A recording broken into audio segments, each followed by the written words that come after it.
So, I did a little reading about you, and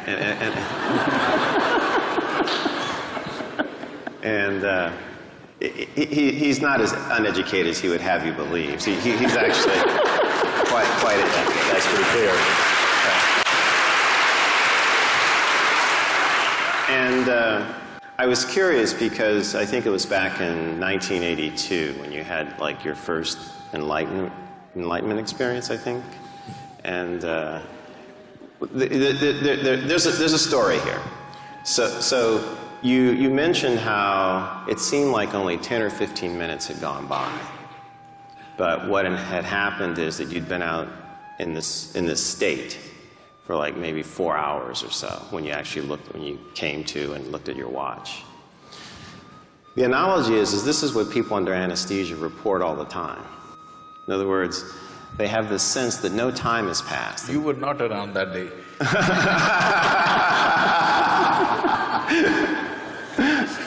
Maybe I'm reaching.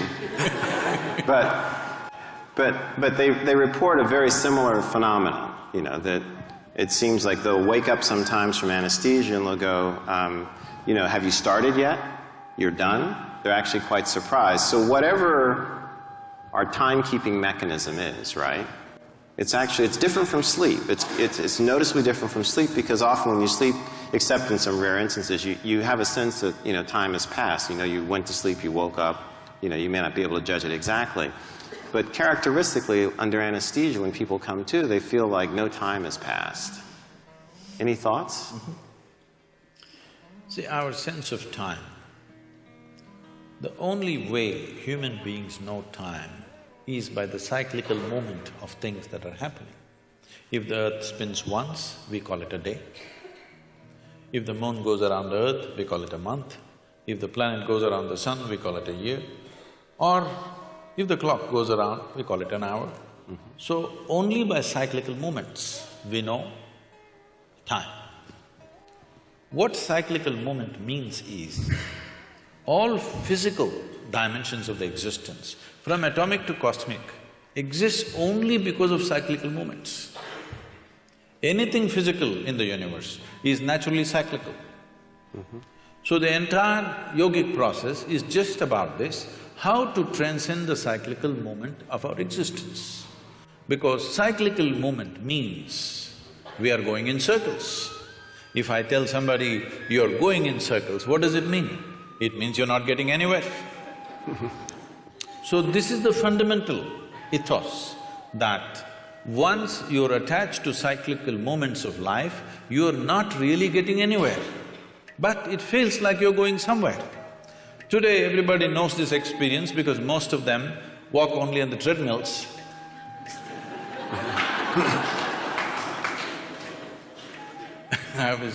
I was in conversation with Ed Bagley, who's an environmentalist, and he said, if somebody from another planet comes here, some aliens come here and see, we drive to the gymnasium and then cycle inside the gymnasium on a stationary bicycle, what will they think? Right. So, cyclical movement signifies physical existence. Mm-hmm. Physical existence, as today fundamental physics is talking about it, forever the yogic sciences have been saying this, it is a minuscule of the larger space. It is just some 0.000 some percentage, negligible percentage, all of us together, and the planet and the universe and everything. The physical universe is just way below 1% of the cosmic space. That is true even with the individual atom. Even in the individual atom, the substance is way below 1%. So this minuscule is our engagement. How I see in my experience is, it's only the footprint. We are so engaged with the footprint. You know, I have been in the jungles of South India for long periods of time. At one time I was involved in tiger census. So for days on end we followed the tiger's footprints. We saw only the footprint, we have not seen a damn tiger. So till you see the tiger, By footprints, whatever imagination you have, tiger breaks it for you. When he growls at you, Yeah. it's all gone. All the… you studied the footprint, you thought you understood and how he does things, his behavior, everything you understood by his footprints, how he moves, what he does. But when you see him, all this knowledge you gathered vanishes in one moment. Fortunately, he didn't make breakfast out of you, but even just seeing him, everything vanished. So right now, we are just studying the footprint. Consciousness, the remaining 99 point whatever percentage that is there in the atom, that's there in the cosmos, this is consciousness. An atom has captured a minuscule of consciousness. You and me have captured the largest amount compared to any other creature on this planet. That's why we are at the peak of evolution, that we have captured the largest. But time we know only because of our involvement with cyclical movements. Once there is no cyclical movement, or in some way if you get disengaged with the physicality of your existence. When I say physicality, everything that's physical about you is accumulated over a period of time, isn't it? Sure. It's an accumulation. Now, everything that's mental about you is also accumulated, the content, I'm saying. The framework may be there, but the content is all accumulated. What you accumulate cannot be you, isn't it? It can be yours, but it can never be you. So once there is a little disengagement with the physicality of what you have gathered, suddenly there's no sense of time nor space. What is now is then, what is then is now, what is here is there, what is there is here, everything gets like this. It's very beautifully expressed. The Adiyogi, the first yogi, over 15,000 years ago, he said this. People, his disciples, squeezing him, asking, what is the nature of this existence? Where does the cosmos begin? Where does it end? He laughs at them and says, I can pack your cosmos into a mustard seed. Wow. So just make sure we understand. If I understand, the experience that you had that Emery's asking about, and perhaps the experience that might not be passed through in memory and language with the patient and anesthesia from this point of view, would be one in which it's outside of time, maybe interior, as it said in the video, but space has sort of a time-like aspect where present and future are in the same distance. Is that kind of a restatement in any way? This is this could seem contradictory to what is generally believed in fundamental physics. Modern physics is looking at space and time. The yogic sciences look at only time. There's only time, there is no space.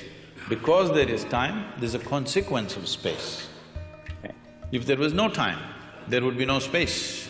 So time is the basic, not space. Space is an illusion that's been created because we are engaged with our physical natures. So if you disengage with your physical nature, suddenly there is no time, so there is no space. So suddenly what is here is there, what is there is here. People think something miraculous has happened, nothing miraculous happened. It is just that you kept your accumulations aside for a moment, that's all. What you accumulated and who you are sat separately. The very basic program, what we're teaching as inner engineering is just this. What we're training people for is, if they sit down here, body's here, what you call as your mind is somewhere else, what is you seems to be little away. Once there is a little space between you and your body, between you and your mind, suddenly there is no time. Once there is no time, there is no space, there is no possibility of space. This needs to be understood.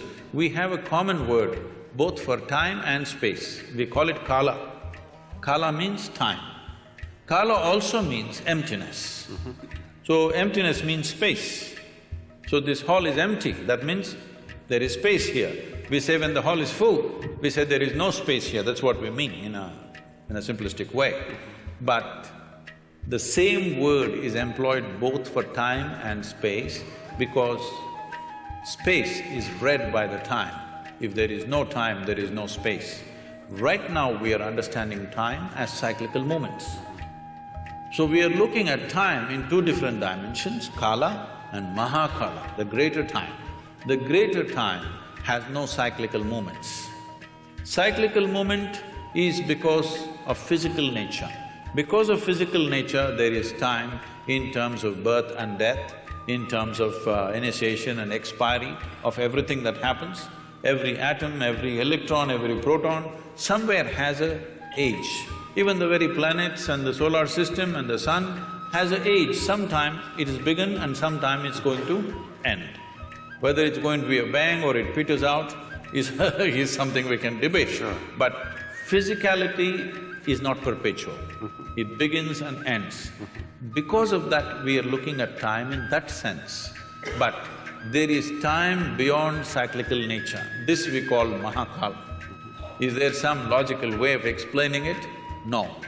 It is just that when you disengage with physical nature, which is the main purpose of yoga, because otherwise, when you engage with your physical nature, you engage with your memory. Your body is just memory, variety of memory. 8 different dimensions we are talking, whether we see 8 or 4 or 1, it doesn't matter.